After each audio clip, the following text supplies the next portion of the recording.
The fish, considering wildlife officials say the brown bear has a broken jaw, folks. About where there's a will, there's a way.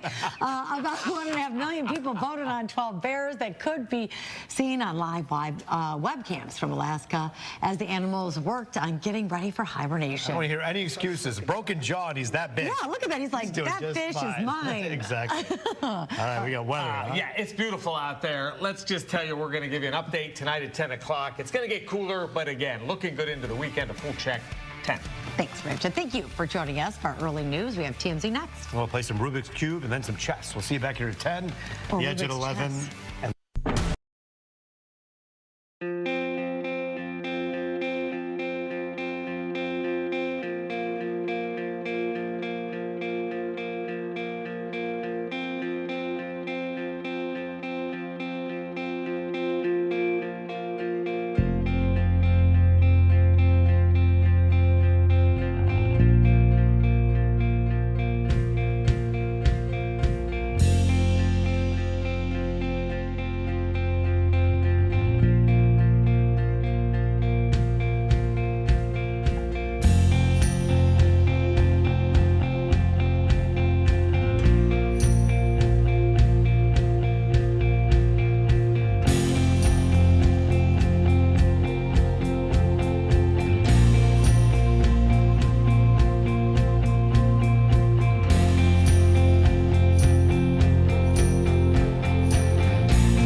What's up?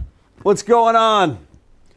It's kind of a chill session tonight, man. I mean, did that Tiger game take it out of you a little bit? Oh, God, Dan, I don't even want to talk about it, but we have to talk about it. We're going to talk about it. Oh, We're going to man. talk to Hammer, who's there.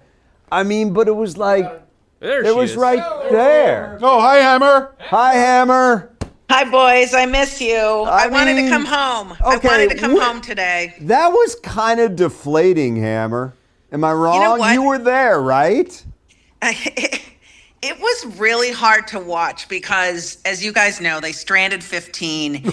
And I had this sense that there was going to be the one big hit. They were putting so much pressure on Cleveland's pitchers. I mean, they got Tanner Bybee out of there early. They worked him over pretty well. And then they were even kind of attacking the arms they brought in after him. And I'll tell you something, I felt encouraged. I thought, okay, they're aggressive, but they'd get 2 on. And so many times, I mean, in the 4th, 5th, 6th, and 7th, they stranded 2. That's and insane. many times they got 2 guys on with nobody out, and they just couldn't get them in. And I understand the frustration Tiger fans are feeling. My Twitter feed was just blowing up today with people, because I kind of rhetorically said, feels like their luck has got to change sooner or later, doesn't it? And somebody's like, everybody was like, you watch this team all year, you know they suck. And I'm like, oh my God. Man.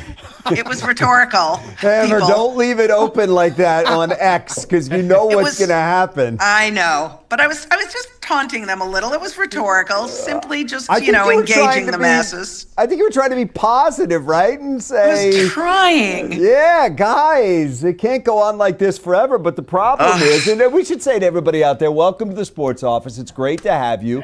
We're glad you're here. Hammer's in Cleveland. Woody's here. Yep. Matt Trump, our sports producer, this is his final night working with us. Oh, yeah. I can't believe it. 25 years I've been in the office in some form or another. Did he say 25 years? 25, bro. Oh, my God. 25. Oh, sorry. Yeah. There's, you guys, Well, there's the sunset for you, Matt. The sun is going down on your Fox 2 career. There is no gold watch, bro. That's the view from Hammer's hotel room in Cleveland, which is obviously very nice. But nice. If you're out there, by the way, you can join us. Oh, it's a very nice over view there, here. Jen. Oh, it's this side, right? Yeah, it's right that's there. right. I'm on the Just 18th click on the floor. QR code right there. That'll put you in the Zoom room. Tommy's over here. He'll see you in the Zoom room. We can put you up and put you on the show, but we got to see your camera. That's the thing. So we got a lot going on tonight. We got the house band coming up in just a little bit. We're going to chat about the Tigers. We got Hammer here. Hammer, there's a million things I want to ask you because you were there Okay. today and It's you only a talked to the half-hour players show. and You AJ can't Hinch have a after the million. game. Pulling Casey Mize after 62 pitches. Didn't seem like he was in a jam. And Nope. at that point, you're leaving yourself open to really tax your bullpen, which they did. Why did they pull Casey Mize after 62 pitches? 5 pitchers they used today. Yesterday was pitching economy, was it not? Yeah. And today was just the polar opposite. With Mize, I feel like going in, they knew the plan was to have him right around 60 to 70. And AJ loves to play the matchup game, and so he started to do it. And I just think that the way the game was going, and after, I don't know if they were deflated by that situation in the 4th inning. That was kind of a weird deal, right? And that McKinstry safe, not Huge safe at 3rd deal. Yeah, thing. that was colossal. Huge. It was overturned because of, I guess they grazed his helmet with. Yeah, he was. I mean, we got to was see out. all the super slow-mos. He was out. He was out, and Dingler had not scored yet. He was about another foot away. And that's the other thing. And I asked Ding about that. It was interesting. I said, did you have any sense of what was going on? I mean, you looked like you looked over your shoulder to kind of gauge where he was throwing the ball. And he said, yeah, when I saw he was throwing to 3rd, I started to kind of hustle up. But boy, 2 steps. And if he was just going full speed, and granted, Cleveland tacked on all of those runs in the 8th inning. So it may have been a moot point, if they got that extra one and got up 2-1. But you just would have kind of felt like up 2-1. Did it deflate Casey a little bit that they were tied? I don't know. But he wasn't even in that much trouble when they pulled him out. wasn't in that That's the much trouble. thing. No, There was a he man allowed on. one He only gave up hit. 2 hits, right? Well, and one in the one first hit. inning with a home One run. hit. One One hit. hit. One hit. Yeah, He gave up the one home run. Yeah, I didn't get that. And you can make the case. Look, it is so easy to second guess a manager, and we're going to. But No doubt. It left you in a position where you had a rookie out there in the 8th inning. And I didn't proved like Troy problematic. Melton in that spot. I didn't like Troy Melton in that spot. I absolutely loved how Finnegan was pitching. I loved how Holton was pitching. And But I if you felt could have backed almost him like up all 2 innings, it would have been I know. better. I felt like he could have gone a little bit longer with those guys. And it was just hard to watch it the way it unfolded because if anything, you felt like the Tigers should have had the luck turning, and instead it was the Guardians. And I almost felt like the telecast was Sean McDonough was being a little bit slanted toward the Guardians today, in that sooner or later they've got to get a big hit. And I thought, who's sooner or later? I mean, the Tigers were 1 for 15 with guys in scoring position. They just couldn't scratch one out, and I don't think it's going to continue like that tomorrow. But if Why it don't is you in their write heads that at on all, Twitter, Hammer? They've given me no reason to believe that post they're it. going to get out of this, though. I mean, it's just been No, going on well- for a month. Well, let me just say this. In this series, Hammer, 2 for 23 with runners in scoring position, 21 men left on base. And and you've been there for a lot of these games, this just feels like the demons they have dealt with for the entire month of September.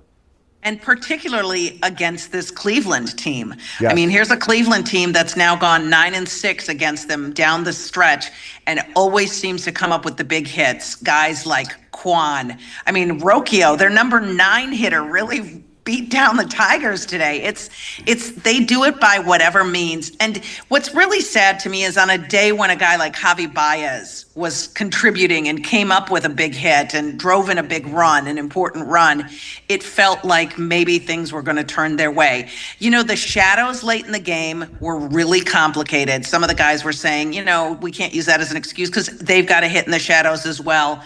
You would think that maybe that would favor the Detroit pitchers, but it didn't whatsoever. And I don't know if there's a confidence thing going on with this team. I sense that maybe they are in their heads a little bit, but all of the guys that I talked to afterwards, being Kerry Carpenter, also Riley Green, they said no, that it's not, there's no frustration mounting. There's nothing inside our heads that, you know, that we don't start to grip the bats tighter when it's going on and on. But it feels like human nature, doesn't it? When you just can't get anything going.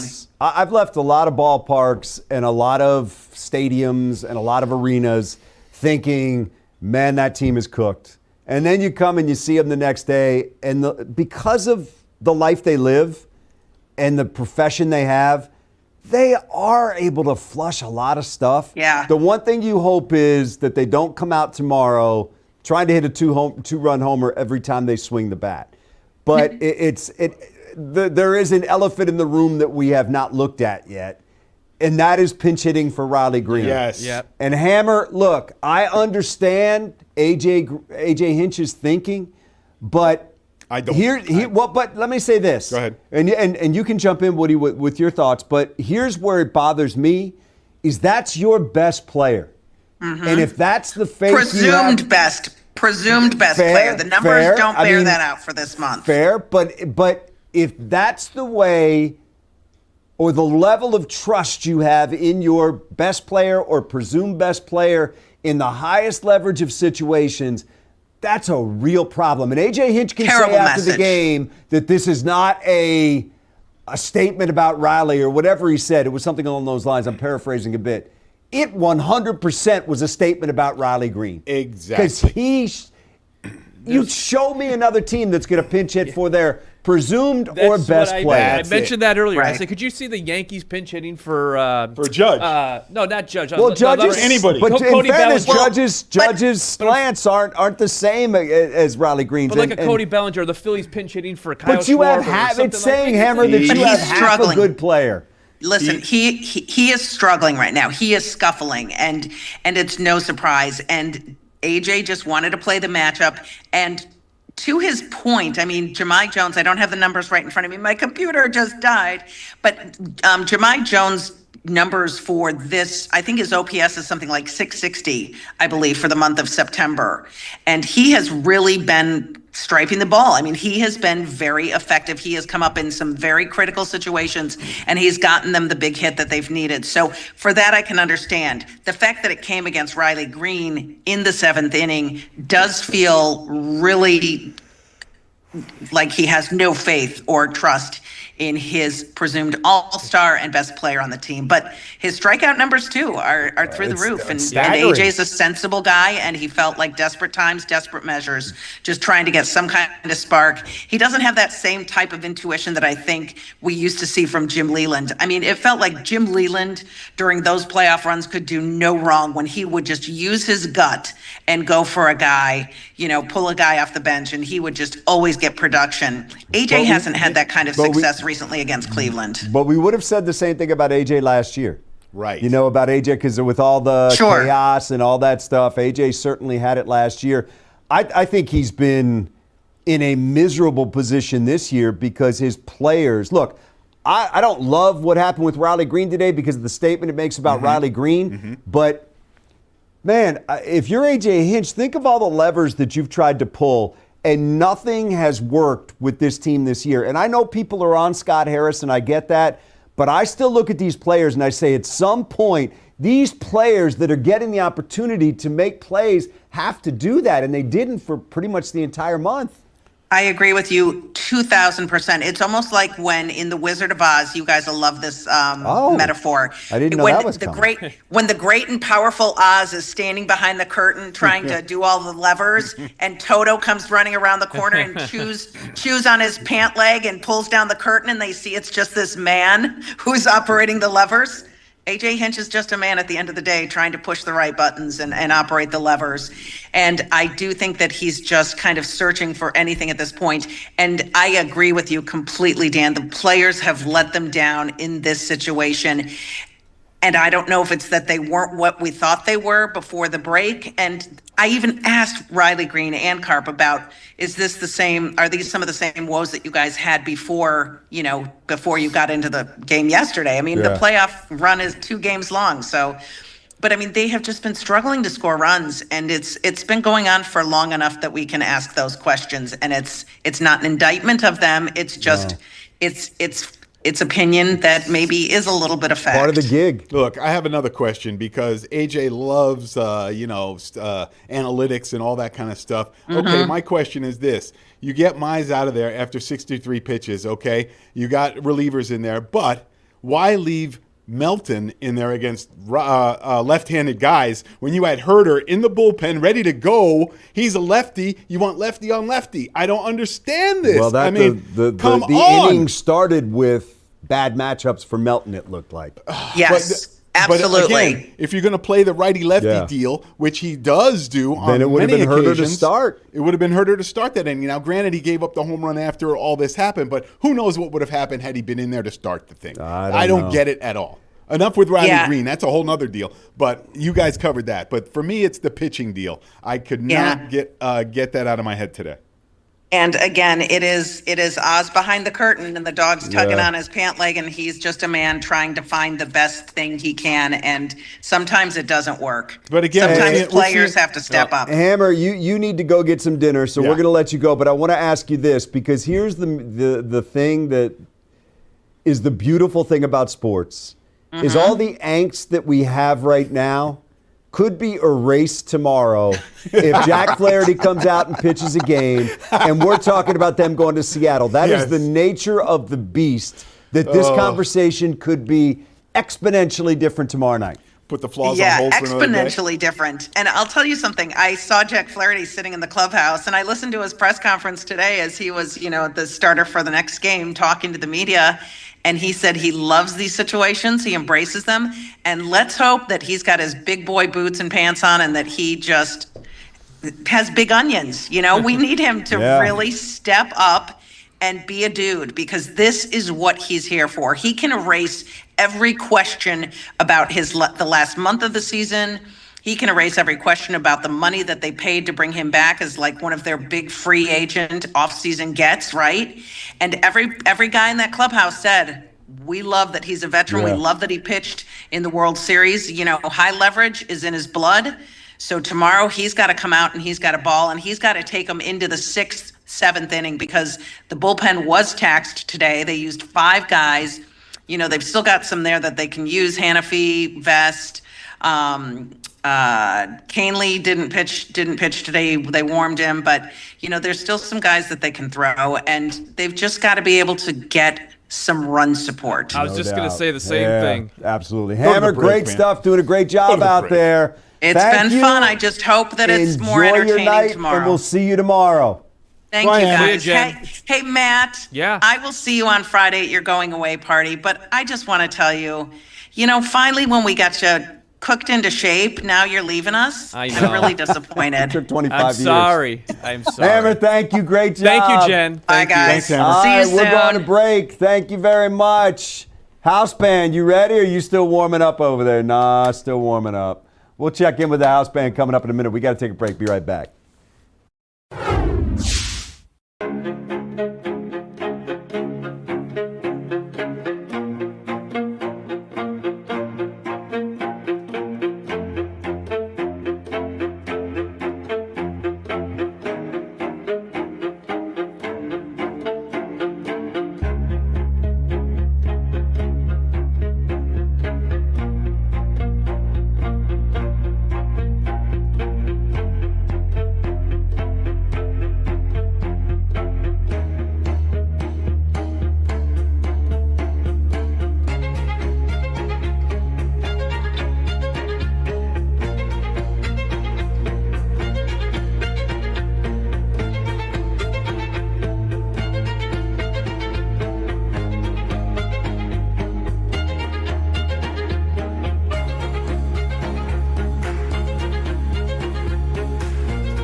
playing us back in. Tomorrow night, Deep Thoughts with Z. Oh boy.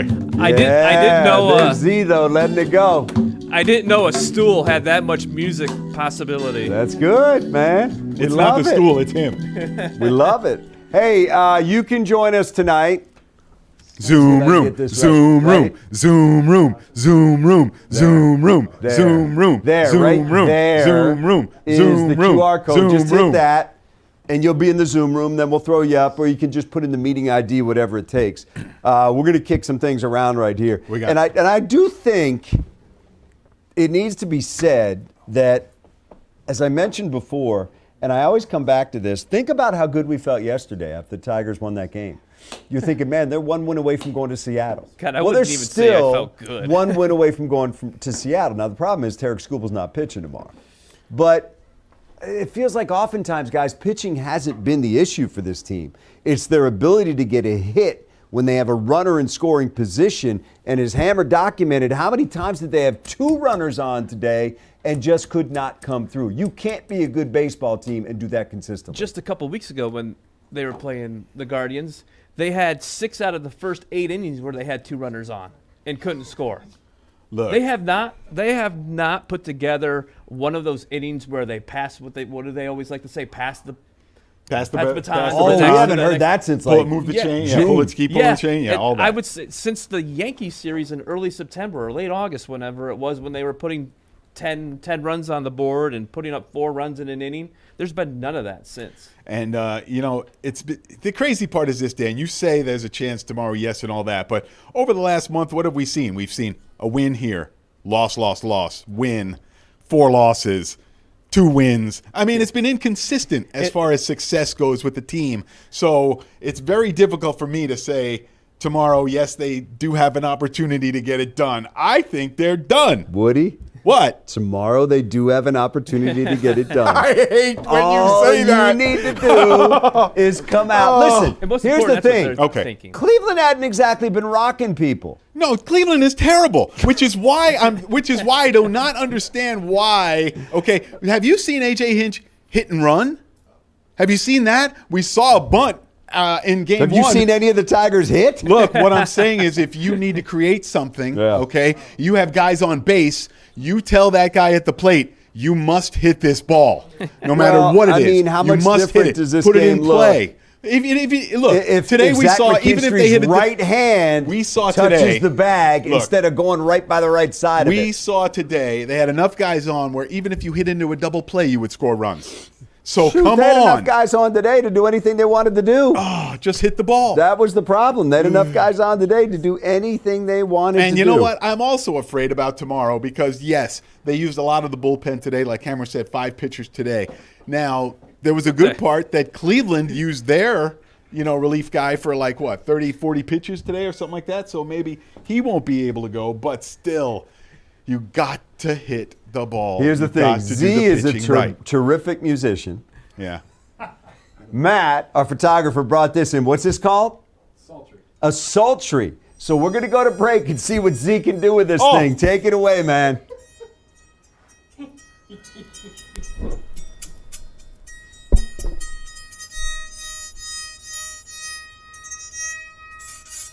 Ooh, Yeah. sour note. Yeah. Oh, now he's feeling it. Now he's feeling it. That's a sultry tune, man. Getting sultry on the sultry. We'll be right back.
house band playing us back in.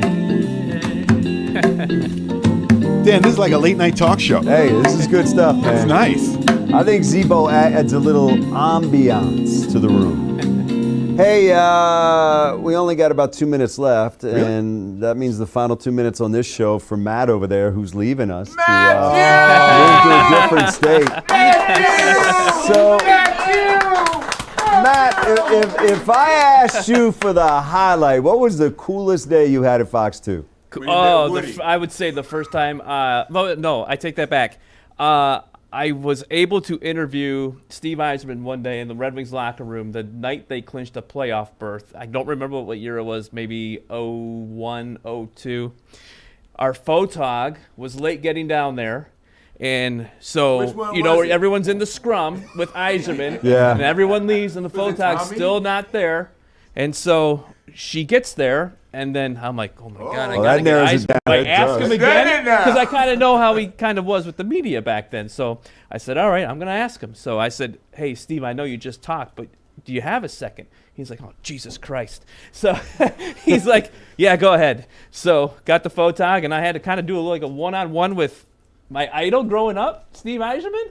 That was the coolest thing. And then when we got done, I said, Steve, thank you for your time. He's like, yeah, no problem. And I'm sitting here thinking, wait a minute, you just said Jesus Christ because I bothered you again. So I think that was probably one of the coolest days I had. I thought you were going to say Brett Michaels. Well, I could go with the top 5, and Brett would be number 2. But there's been a lot of cool days and times and stories and all that for.